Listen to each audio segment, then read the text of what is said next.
Welcome to the Great Detectives of Old Time Radio. From Boise, Idaho, this is your host, Adam Graham. In a moment, we're going to bring you this week's episode of yours truly, Johnny Dollar. But first, I do want to encourage you, if you're enjoying the podcast, to follow us using your favorite podcast software. And also, as you're making your travel plans, remember JohnnyDollarAir.com. JohnnyDollarAir.com is a Priceline affiliate link, so part of the purchase price benefits the Great Detectives of Old Time Radio at no additional cost to you. Now, from November 17th, 1957, here is the Shy Beneficiary matter. From Hollywood, it's time now for... Johnny Dollar. Pat McCracken, Johnny, Universal Adjustment Bureau. Well, hi, Pat. What's new? I've got a problem. This is new? Pat, every time you call me up, you've got a problem. What is it this time? Johnny, did you ever have any trouble getting rid of money? Getting rid of... Look, Pat, this is the thing I do best. Well, not so here. What do you mean?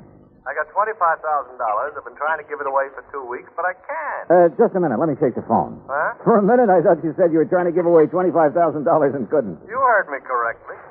Boy, you have got a problem. I'll be right over.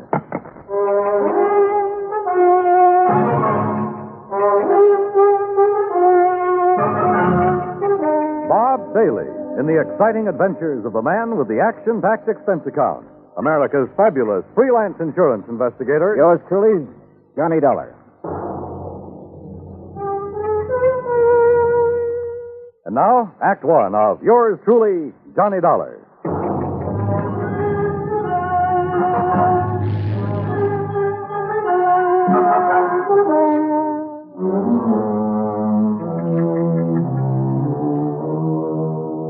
Expense account submitted by Special Investigator Johnny Dollar to the Home Office, Universal Adjustment Bureau, Hartford, Connecticut. Following is an account of expenses incurred during my investigation of the Shy Beneficiary matter.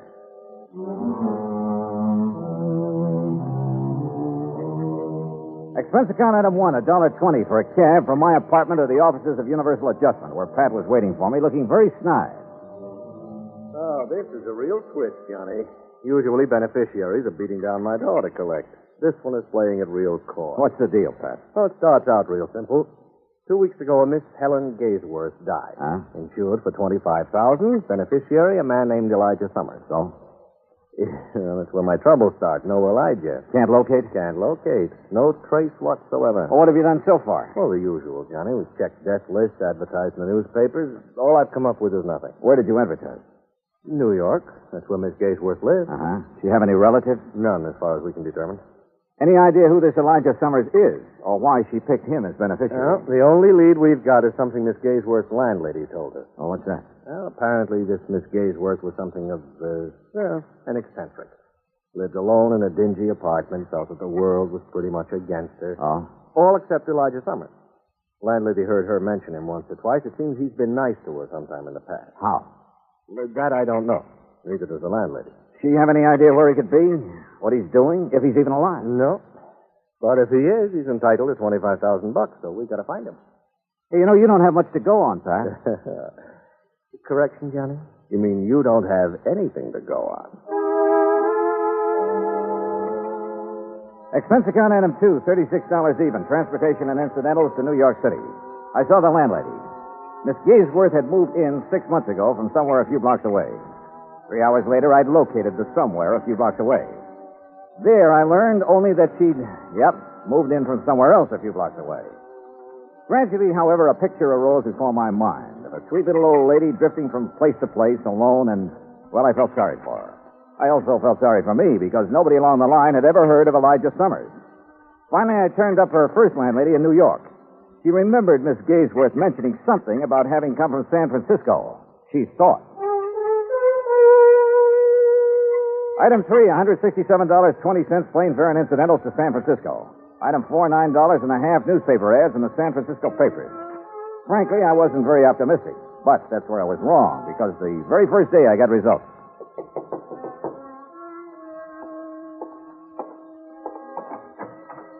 The results, incidentally, were blonde with brown eyes. Mr. Dollar? Yeah. I'm Janet Blake. May I come in? Oh, sure. Thank you. What can I do for you, Miss Blake?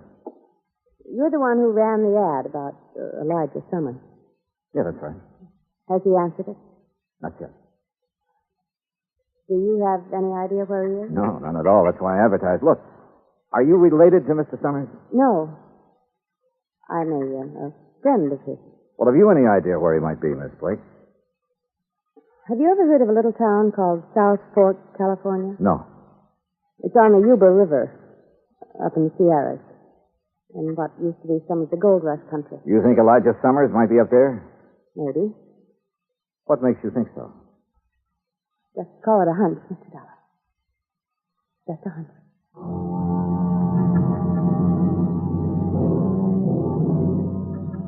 Item 5, 2750, a rented car to take me to the town of South Fork. There was just enough inhabitants to keep it from being called a ghost town, a collection of ramshackle buildings at a fork in the river hemmed in all around by the mountain ranges. I looked up the local law, big, beefy, slow-talking deputy sheriff named Rollins. Elijah Summers? Yeah, that's right. I'm looking for him. Well, who's I? My name's Dollar, Johnny Dollar, insurance investigator. Looking for Elijah Summers, huh? That's the general idea, yeah. Well, good luck, Dollar. What do you mean? I'll tell you. You find Elijah, you let me know, huh? Okay. Why? He's wanted for murder. Act 2 of yours truly, Johnny Dollar, in a moment. Our flag now numbers 50 stars, and behind each star there stands yet another flag, representing one of the 50 states. Rhode Island state flag is white with an anchor, first used as a colony symbol in 1647.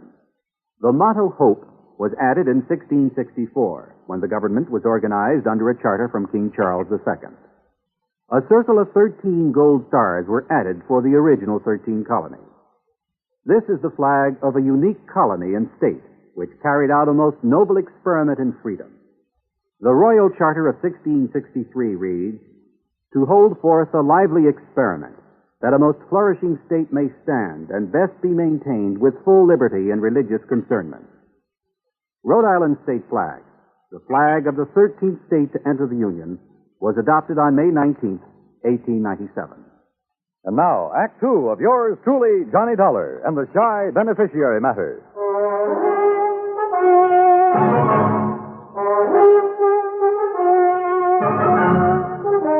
Now I knew why Elijah Summers was so hard to locate. After all, a man who's wanted for murder isn't exactly going to make himself conspicuous. How come you want to find Elijah, Dollar? He's a beneficiary of a life insurance policy, Sheriff, $25,000. I'm afraid the dough's not going to do him much good. Maybe not. Oh, sure, he's got to be brought in, tried, and convicted, but I figure that's largely a question of time. When did this killing take place, Sheriff? Last year. Here in South Fork? A ranch about 3-4 miles east of here. At Jess Tyler's place. Is Tyler the one who was killed? Yeah. Well, what happened? Well, so Elijah always was a funny old duck. Jess Tyler kept him around the place a couple years, sort of a hired hand. I see. Now, from what we could piece together, Elijah and Jess got in an argument about some work Elijah wasn't doing very good. Elijah went plumb crazy, shot Jess, and took off in the hills. I see. Jess's widow took it pretty hard for the better part of a year. I guess it was Ben Watts finally pulled her out of it. They was married just a month ago. Oh? She and Ben are living on the ranch. Straight out of town to the east up on a rise. Okay. Can't miss it. Figure on going out there. Yeah, I thought I might. You any idea where Elijah might have gone? Matter of fact, I got a pretty good idea. Yeah? Over the next range of mountains is a place called Tough Luck Canyon. A couple of hermits in there panning gold. Gold? Well, they get maybe $3-4 worth a day. Enough to live on. Now, I got me a hunch Elijah's holed up somewhere in there. Have you been up there after him? 2-3 times. Well? So he's got to be careful. That Elijah's a mean shot with a 30-30. Jess Tyler found that out. Besides, there's lots of places up in there for men to hide. Uh-huh. So you've given up on him?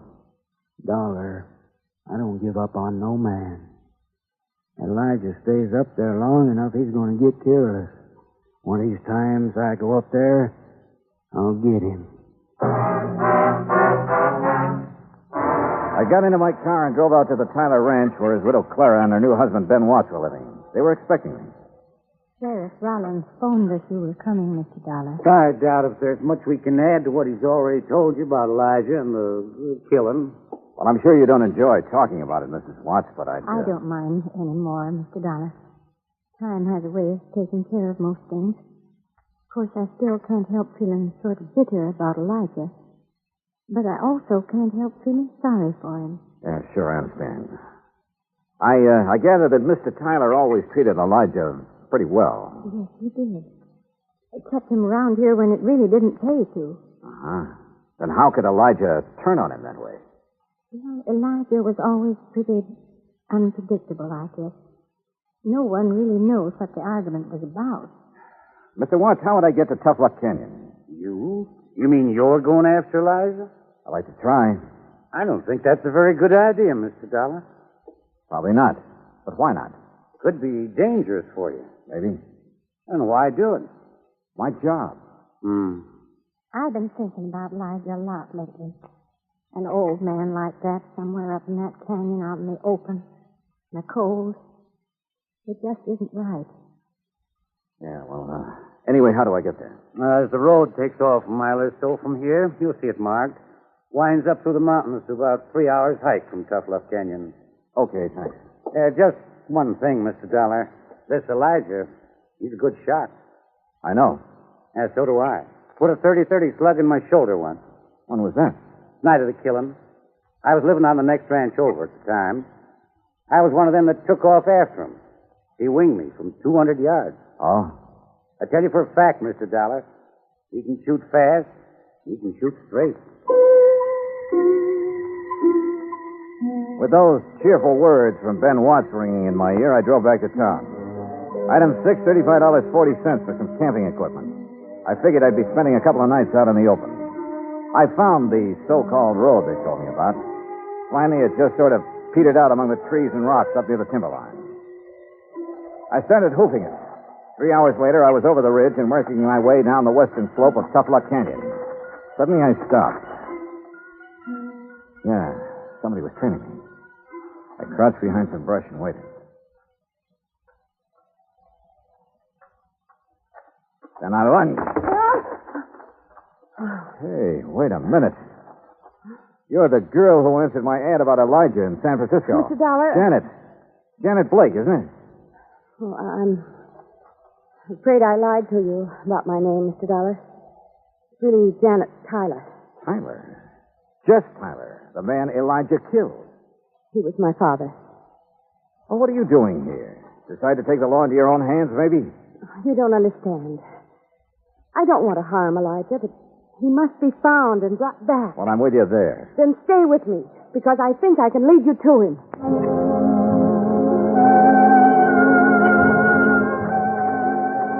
Look, Janet, we're nearly at the upper end of this canyon. Now, what makes you think Elijah's around this neck of the woods? Well, years ago, Elijah brought me up here. There's a little pocket in the rocks. Almost a cave. Yeah? He liked it. Said it was his place. I recognized the landmarks. Get down. Well, Janet, looks like we finally located Elijah. The hard way.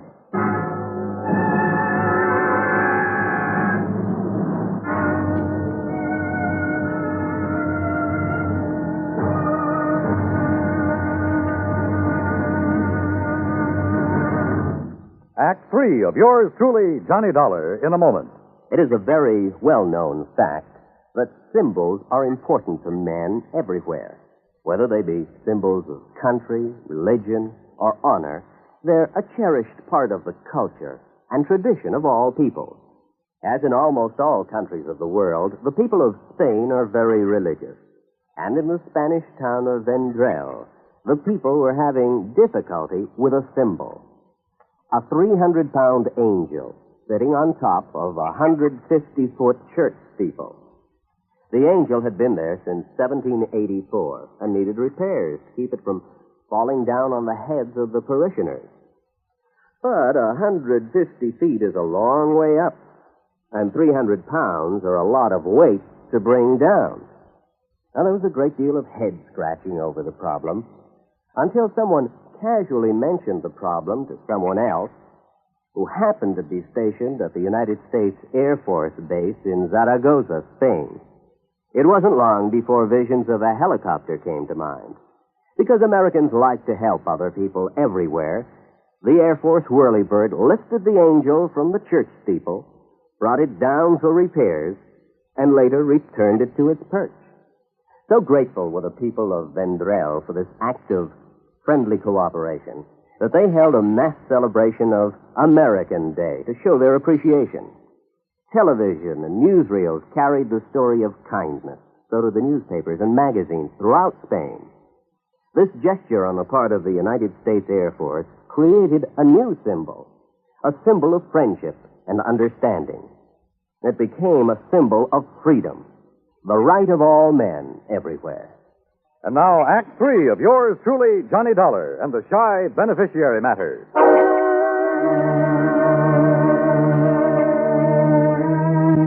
Yeah, we'd found Elijah Summers, all right. He was somewhere in the rocks above us there in Tough Luck Canyon. And I knew the minute Janet and I poked our heads up, we'd collect a slug. He had us pinned down, but good. Johnny, you think maybe it's... Stay down. Now, look, Janet, I still don't understand why you were so anxious to find Elijah. Johnny, you've heard him shooting at us. Yeah, you're right. What kind of shots do they sound like? Rifle. Matter of fact, a small caliber rifle. A 22, maybe? Like this? Where'd you get that 22 slug? This came from Elijah's gun the night my father was killed. But he was killed with... Hey, wait a minute. That's why I want to talk to Elijah. That's a good idea, and so do I, but how? I think you'll still remember my voice. Let me try. Okay, but be careful. Elijah? Elijah? Who's that? Donna. Yeah, go on. It's Janet, Elijah. Janet Tyler. Miss Janet? That's right. Who's that with... Dollar, Elijah. Johnny Dollar. I want to talk to you. I'm your friend. I know you don't. Please, Elijah, he's telling you the truth. We don't want to hurt you, but we must talk to you. That's the truth, Miss Janet.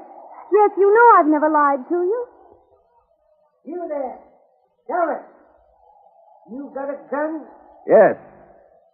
Toss it out in the open where I can see it. Well, if we've guessed wrong about Elijah, we're dead. I just know I'm not wrong about him. I sure hope not. Okay, here it is. Now stand up and come out into the open. Okay. Elijah. Hello, Miss Janet. Oh. Elijah, you look terrible. Have you been up here all this time living like an animal? Oh, don't you worry about me, Nona. I've been getting along pretty good up here. By the looks of you, you haven't been getting much food. Enough to keep my eyes sharp, mister. Oh, I see that deputy sheriff fella come poking around here a time or two. He didn't even come close. And if he had have... I could have potted him easy with this. That's what I wanted to talk to you about, Elijah. That rifle of yours. It's a good one, Miss Janet. I remember when you gave me it 2-3 years ago for the grounds crew. Elijah, have you ever had any other rifle besides that 22? Nope. You're sure about that? Of course I'm sure. You see, I've took good care of it, too. I kept it clean and polished. Yeah. Look now, Elijah. Have you ever used any other rifle besides that one? Nope. Janet, your father was killed with a 30-30. I know, Johnny. That 22 slug you showed me a while ago. You said you got it the night your father was killed, that it came from Elijah's gun. I saw someone pry this slug out of his own shoulder the night of the killing. He threw it away. He didn't notice I was watching. Later, I heard him tell it around he'd been hit with a 30-30 slug. You mean your stepfather, Ben Watts? I was confused at first. I didn't understand. Then it came to me. Ben Watts was the one who'd killed my father. Elijah was probably trying to protect Dad and shot Ben with his 22. Yes, there was a big fight, Miss Janet. I don't just remember what all happened, but except all of a sudden they was chasing me. I run. Sure. Ben figured he could pin the killing on somebody like Elijah who wouldn't have a chance proving his innocence. Elijah, have you seen Ben since you ran away? Yeah, sure. Old Ben's come poking around here, too, every so often. But I'm too smart for him. Yeah, sure. It figures, Janet. Elijah's a threat to Ben as long as he's alive. So Ben comes hunting up here every now and then. It's horrible. Well, of course, I gotta be real careful, because I only got a 22, and he's got a 30-30. But he'll never get old Elijah. Believe you me, he won't get Elijah! Get down and keep quiet. The shot had come from a clump of rocks more than 100 yards away. I scooped up my automatic where I'd thrown it on the ground and started circling slowly, trying to get around behind the clump of rock. I'd almost made it when my foot slipped and sent a rock down the slope. He popped up then, ready to shoot, but lucky for me, his first look was toward the rock instead of me. He saw his mistake swinging his rifle toward me, but he was too late. Johnny!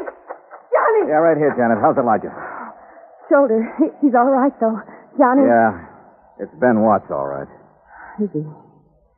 Is he still alive? Oh, yeah, he'll keep. Long enough.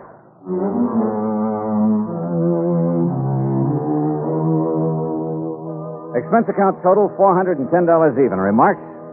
Well, I turned Ben Watts over to the local law. And I helped old Elijah fill out his claim for the $25,000 insurance money Miss Gaysworth had left him. It ought to keep him real comfortable for the rest of his life. You know, Pat, once in a while I get the feeling that this job of mine is worthwhile after all. Yours truly, Johnny Dollar.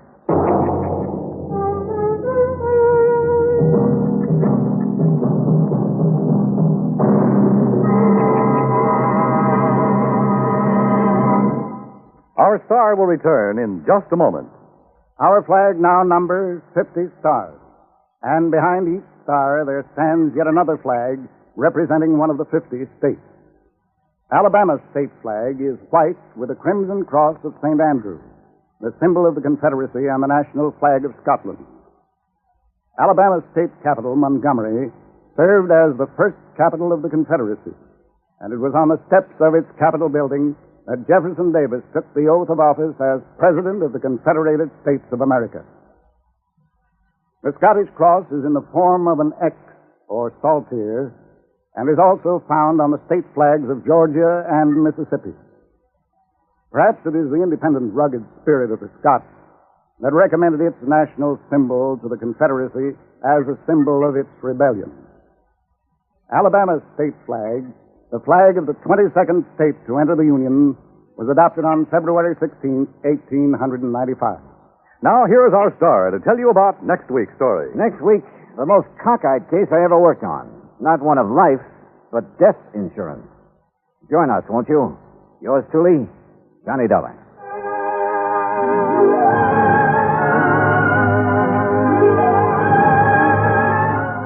Yours truly, Johnny Dollar, starring Bob Bailey, originates in Hollywood. Written by Robert Rife, it is produced and directed by Jack Johnstone. Heard in our cast were Virginia Gregg, Jeanette Nolan, Larry Dobkin, Jack Kruschen, Russell Thorson, and Howard McNear. Be sure to join us next week, same time and station, for another exciting story of Yours truly, Johnny Dollar.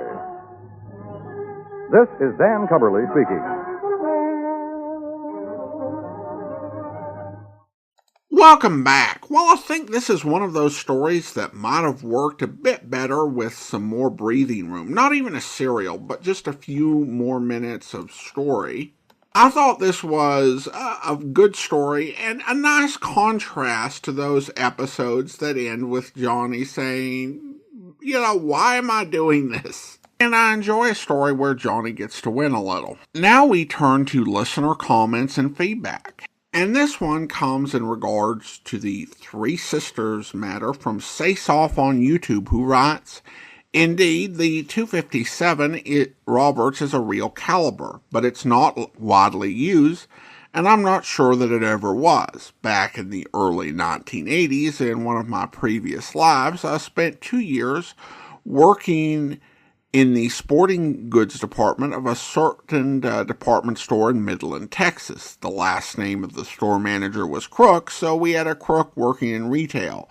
Although he always said that he was an honest one, but I digress. Anyway, during my whole time there, I don't recall ever having sold a single box of .257 Roberts ammo. After U.S. Repeating Arms rescued Winchester from bankruptcy so that we could once again obtain Winchester products, we did order in a Model 70 in 257 Roberts, but it hadn't yet sold by the time I left. Also, our store was known for catering to people with oddball rifle calibers. So if anyone in Midland did have a 257 Roberts, they likely would have come to us for ammo. To show how we catered to these customers, I always kept a couple of boxes of 25-20 ammo and a couple of boxes of 303 British ammo on hand, because at the start of every hunting season, the same two customers would always come in and ask for them. Your point about the 257 in this story not being an automatic is likely accurate. Most likely it was a bolt-action rifle, as was the case with the Winchester Model 70. Well, thank you so much. I appreciate that insight. And while I suppose it was possible that the 257 Roberts might have been more popular in Colorado in the late 50s, it's safe to say that if the killer had to buy ammo, that would have been enough for Johnny to figure out who she was. I also had Karen email in, and she was asking about some of our recent episodes, which have some pretty obvious cuts where the original Armed Forces radio and television services would insert their PSA, and what the reason for that was. It's not something that we would do. It's a situation where for a lot of these programs, they were not taken from first-generation material. A lot of the late 50s, early 60s Johnny Dollar are copies of copies. And so the decision on whether to cut commercials or PSAs was made perhaps 50 years ago. And could be for any number of reasons. It might be that a rebroadcast was planned and they decided to replace the PSAs with local commercials. They might have been copying a lot of programs onto mediums like tapes, and they're trying to get on as many as possible. I know we have a couple of episodes from 1958 that are home recordings. And I suppose some collectors might even have had a philosophy about not including them. For example, on today's PSAs, it includes the reference to our flag having 50 stars. This episode was from 1957. Our flag didn't have 50 stars until 1959. So these particular public service announcements are likely from the 60s.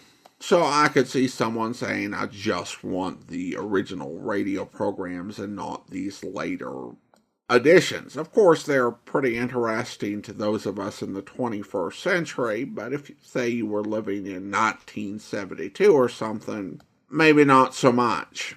Of course, today, when it comes to preservation, it's pretty standard practice that if you digitize a program, you digitize the whole program.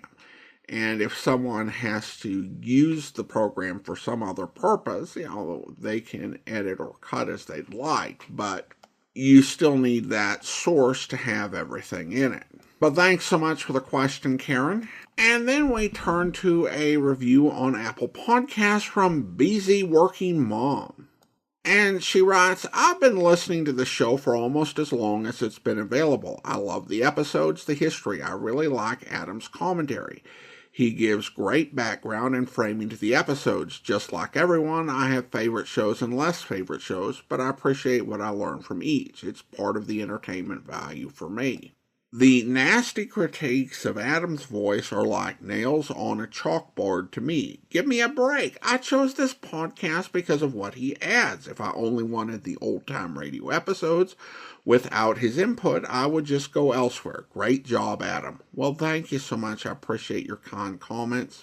I started the podcast with very specific ideas and a vision for how I wanted to do it. And I'm always glad to hear when people enjoy what we're doing here. Although I've always known that it's not going to be for everyone. I don't know why some folks feel the need to be nasty about it. I guess it's just the world we live in. But we've gotten a lot more positive feedback than the other kind. So thank you once again. And now it's time to thank our Patreon supporter of the day. And I want to thank Bailey. Bailey's been one of our Patreon supporters since April 2023, currently supporting the podcast at the Shamus level of $4 or more per month. Thank you so much for your support, Bailey. And that will actually do it for today. If you're enjoying the podcast, please follow us using your favorite podcast software. And be sure to rate and review the podcast wherever you download it from. We'll be back next Friday with another episode of yours truly, Johnny Dollar. But join us back here tomorrow for Dragnet Wear. Joe? Hi, you ready to go? Yeah, we better hustle. Here's your top coat, Joe. Oh, thank you, Ben. Where's Tom? We can pick him up down the hall. He's checking out some tear gas shells. Might need him. How about the address? You confirm it? 2100 Buchanan Avenue. It's a corner house. Skipper? You know what to expect when you get out there. Don't take any chances. He's alone in the house, that right? Supposed to be, yeah. That won't give you much of a break. How do you mean? He's heavy on guns. 2 revolvers and a hunting rifle. Yeah. He's not shy about using them. Don't forget it. Right, Ed. Slacks, Ben? Let's go. Okay. It's been a long haul. Yeah, I hope this washes it up. Hunting rifle, couple of revolvers. What do you think, Joe? Well, 18 robberies in 3 months. You know the guy as well as I do. Yeah. What's your... I hope you'll be with us then. In the meantime, send your comments to box13@greatdetectives.net. Follow us on Twitter at Radio Detectives and check us out on Instagram, instagram.com/greatdetectives. From Boise, Idaho, this is your host, Adam Graham, signing off.